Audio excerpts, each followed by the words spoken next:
Okay, so I'm now delighted to introduce the next speaker, Pete Halsall, Chief Executive from the Good Homes Alliance. Thank you.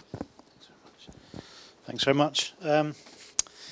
We actually we're very pleased that we have the use of this place in December for our annual awards, and we had the first one last year. So it's kind of like a deja vu feeling here. So I think Chief Exec is probably quite a grandiose title. So I run a network. So in addition to being a sustainable housing developer in my own right, I run a network called the Good Homes Alliance, and there are 10 of us, sustainable housing developers, and we basically collaborate and do shared research and run events. But basically the idea of it is that we learn from each other, and if one makes a mistake, then you imagine the other one wouldn't, but of course very often they do. But hey, so we build about 2,500 homes a year between us now. And I think it's fair to say we're the people who sort of push the envelope, literally and metaphorically, most of all. And in fact, we have in addition to the 10 developers, we have about 70 non-developers, including UCL and Saint Gobain, and presumably some people in the room here as well, Christian, for example. So very multidisciplinary. So I'm talking about creating comfortable, healthy homes in that context as a developer, and in the context of the development network. And I think there are a number of points to make. I think firstly, when we think about housing and housing systems, we should no longer be thinking about the house in terms of its fabric and the house in terms of its system as the system. The system for us is the house in terms of its fabric, its systems, and the people. So that is the system, and we have to sort of reconceive that. And as we've seen, there are lots of hazards in housing, and people will find them at the drop of a hat. I think another thing is that comfort is hugely subjective. Although it's very interesting when comfort studies are done in offices, one of the things that people say the most apparently is, well, actually, what I'd like to have in my office is actually what I've got at home. So although we think we get it wrong in the home, you should see what happens in the office. Now, one of the things I was going to talk about here was the kind of asymmetric argument, and it's like this idea of the cost of what's the cost of poor housing, what's the cost of ill health, but on the other hand, if the house is built to a good standard, how can you prove that health is coming from that? So there's kind of an asymmetry. And I think one of the things when we think about housing and health, we should be thinking about the cost of ill health and the cost of bad housing. I mean, I think the vast majority of new housing is very good. I'll come on to one point in a second. I think also when we think about health, we have to think a little bit differently, because of course a house or a home sits in a neighbourhood, and there's some quite interesting research done, I think way back in the 80s, where it found that people generally really liked their houses, to a surprising degree, but what they had a view on and often didn't like was the neighbourhood. So I'll try a poll. So hands up, who likes their house? Who likes where they live? More than 50, yeah, okay. And so going the other way around, who doesn't like their neighbourhood? Yeah, okay. Oh, interesting, isn't it? Interesting. So I suppose one of the points about health is we've got to think about, old professor, friend of mine from Open University said, was, we've got to think about the psychological climate of a place. And there's a very big impact the psychological climate of neighbourhood can have on your health. So getting through your front door is only one part of it. What about the broader environment that you're in? You could call it the sort of sociological health of a place. And I think that when we think about health and housing, we should be thinking in those broader terms. Just one point I was alluding to earlier, of course, though, as a caveat to our presumption that new houses are better for health, or that it's easier to be healthy in a new house. That's subject to overheating, and certainly some of the stuff that I've developed actually, and many others, not just GHA developers, but many London developers do suffer from overheating, and to an alarming extent. And I think one of the issues with energy efficient houses is that people are living at much higher temperatures than they have done in the past. It's really not unusual at all to find people living at between 25 and 30 degrees C in an energy efficient house. And one of the issues that can bring up, and I think the research is still a little bit nascent, is that you can actually get sleep deprived, because when you go into deep sleep, your body core temperature drops, I think, half a degree or something. So a high bedroom temperature can interrupt that process. So I think we've got to be very careful to presume that energy efficient housing is inherently healthy. It might not quite be as easy as that. So what we're thinking about, or certainly what I'm thinking about as a developer now in the overheating context, is that for many years we've thought of ourselves as living in a kind of a aggressive Scandinavian or continental European climate when we design buildings.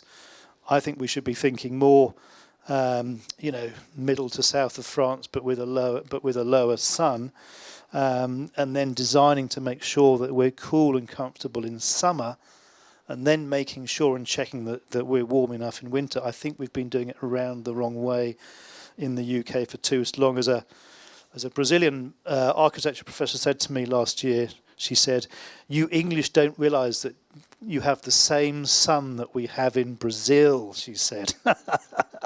And I said, "You're right, I don't think, it doesn't seem the same, does it? But it is," so she says. So I think overheating is a big problem, and particularly in the context, of course, of climate change. It will only get worse. And so my feeling is that the single-sided urban flat is a big problem. And I think when I look at this stuff getting built around us in London, I just think, oh my God, you can imagine the problems. But we did some research on overheating about 2 years ago and found that anything built after 2000 has a much greater probability of overheating than before 2000, except where it's a Victorian conversion, top floor flat Victorian conversion, where we also found very big problems with overheating. Now, of course, that has a huge health effect, not just from a comfort point of view, but in fact from a sort of a psychological point of view, because you just can't get away from it. Very difficult.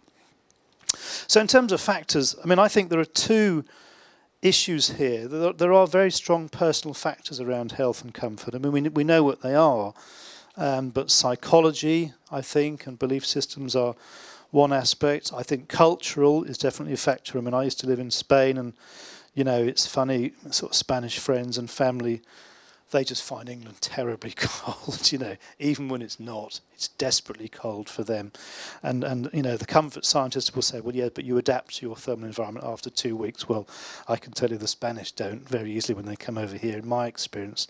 So I think cultural factors play a big part in that. And in fact, on one of my developments in Brighton, we have an Algerian lady who said, and this is a very, very super insulated apartment development, she said, "I have never been so cold in my entire life than in this project." She's the only person who feels like that. So I think cultural stuff is big, but I think also there seem to be male-female differences around, sort of set points for comfort as well. I think from a constructional point of view, though, and being, sort of developer-y about it, I'm very keen to think about not just daylighting, but actually sunlight. When I was down in Charlotte in North Carolina, where I got my development spurs about 20 years ago, I met this guy who developed what we call now here PRS communities, so private rental sector communities in the States. Those things have been around for a long time, and he did so on the basis of solar engineering. And he said to me, I put as much sunlight into my buildings as I possibly can, he said. And he said, the people, you stand outside and just watch the smiles when they come out of the door. And it wasn't just that. So these were for generally, of course, it's single people and young couples who rent, particularly in places like the States. And he said the number of marriages and relationships that came out of his development, where they built a lot of sunlight into the apartments, and he actually kept data for this, was way more than his mates who built a load of crap. down the road in his view. So I think we need to get a bit more of a grip on, you know, the health benefits and the psychological benefits of sunlight, and to not always be so quick to sort of shade and block it out. But at the same time, of course, if you've got an energy efficient building, small amounts of sunlight can cause massive problems with overheating, and we've done research to show that really even small amounts of sunlight heat gain can rocket the internal temperature. So we need to play a lot harder and get a lot smarter around that. I think also there's an issue here between comfort and freshness. I think comfort I've called it sometimes, to be controversial, a kind of a silly German import. Because, you know, the Victorian British lived in this kind of freshness environment of fresh air where they had their windows nailed open, and it was all about being a bit more in touch with the sort of toughness of the climate. But I do wonder whether we should be thinking not in terms of comfort, but in a line of continuum between comfort and freshness, because there is something feeling a bit more stimulated and vital in what you might call a context of freshness, as opposed to a concept of comfort, which I think is associated with being soporific, but hey, discuss. I think also it's quite interesting the sort of nature of materials as well. You know, when we talked about Neil May a second ago, and in fact Christian again at the front, it's a peculiar thing, but I find there's something sort of intrinsically healthy about clay. When you go into a building that's got a lot of clay in it, in the walls, and even the floor, it just feels better and healthier. And materials that are manufactured, sometimes you get the opposite feeling. You just think, well, I don't quite like the feeling of this, and you don't necessarily know why. So I suppose the point is, are there sort of deeply hidden physiological stresses that we're just not consciously aware of, but our body becomes unconsciously aware of them? And in fact, BRE told me about an unintended fascinating experiment that was done at the BRE show houses a few months ago. They had the blind, I forget what we call the RNIB people who turned up. They have days out, and they went to the BRE site, and they were kind of saying, well, you know, obviously they couldn't see the houses, so they were curious to know why they wanted to go. But of course, if you're blind, of course you want to see houses, because you do and experience them, of course, in a different way. And what they said it was extraordinary. The blind people could tell the difference straight away between those houses that were built with natural materials and those that weren't. And they said that houses built with unnatural materials had a kind of a strange, tinny feeling about them. So I think there's a lot more work to be done around working out what those deeply hidden physiological or psychological stresses are. But so in terms of healthiness, I think there's something to be done there. I think another point about thinking about daylight and sunlight, of course, is also issues around colour temperature. And in fact, one of our members has a very clever sort of computer-controlled lighting system in the house, and the colour temperature of the lights will vary according to time of day. And as the day wears on, the colour temperature will become more orange. And the reason for that, and I'm sure you know better than I, is that a bright white light stimulates the pineal gland, confuses the body into thinking, you know, perhaps it's not nighttime after all, and that again can lead to some sleep impairment. So there are now lighting systems that have that will actually change their colour temperature through the day. And I think from a health point of view, that's, you know, very important stuff. But the good news is this kind of technology now is actually pretty cost effective. You know, talking about LEDs, a little computer device. So I think as we get a much better level of understanding about health and housing, it could get very interesting and very techy. Don't forget water quality as well. That's part of the system, isn't it? It's easy for us to forget. But I suppose a final point, that wonderful old Roman architect, Vitruvius, it must be solid, useful and beautiful. For those with a strong aesthetic sensibility, comfort is a much broader concept, and it does include notions of aesthetic sensibility and beauty. So we can't just be functional and analytical about this, we've got to think about the aesthetic qualities of design of the home as well. Thank you.